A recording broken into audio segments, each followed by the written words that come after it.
Sur un terrain de 25 par 25 mètres, 3 équipes de 4 à 5 joueurs s'opposent.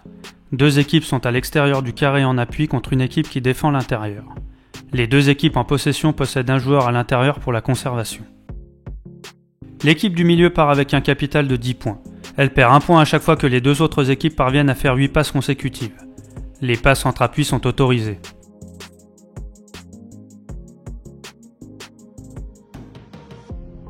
Elle perdra par contre 2 points quand elle subira une passe d'un appui à l'autre à l'opposé. Dans un premier temps au sol, puis le jeu long pourra être autorisé. L'équipe du milieu marquera à l'inverse 1 point à chaque passe réussie à la récupération. On prendra à la fin du jeu le capital des 3 équipes passées au milieu. Sur l'aspect conservation, on cherchera à trouver des réseaux permettant de trouver le joueur le plus éloigné afin d'inciter les joueurs à voir loin. Si ce n'est pas possible, il faudra trouver des réseaux plus courts, soit entre appuis, soit avec le joueur à l'intérieur pour fixer l'adversaire pour ensuite voir plus loin. Une forte exigence technique sera nécessaire pour enchaîner les séquences. L'orientation des épaules, la vitesse d'exécution ainsi que la capacité à prendre l'information loin seront des comportements attendus majeurs. Enfin, plus le niveau montera, plus nous demanderons aux joueurs de masquer leurs intentions. On voit ici que la passe dans l'intervalle est fermée et attendue par les défenseurs. Il aurait été plus pertinent de fermer le pied pour jouer à l'intérieur. Au contraire ici, le joueur appuie emmène les défenseurs à sa droite pour jouer dans le contre-pied à gauche et parvient à casser la ligne.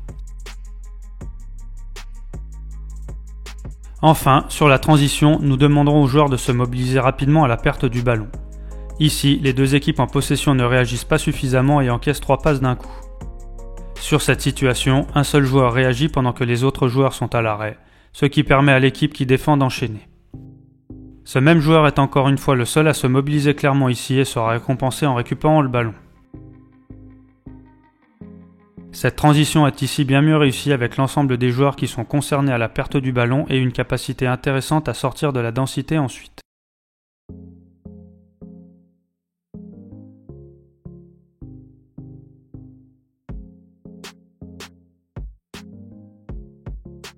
Dans les évolutions possibles, nous pourrons assez rapidement autoriser le jeu long pour coller à la réalité. Selon le niveau des joueurs, il faudra jouer ensuite sur la taille du carré et le nombre de touches de balle pour élever le niveau d'exigence du groupe.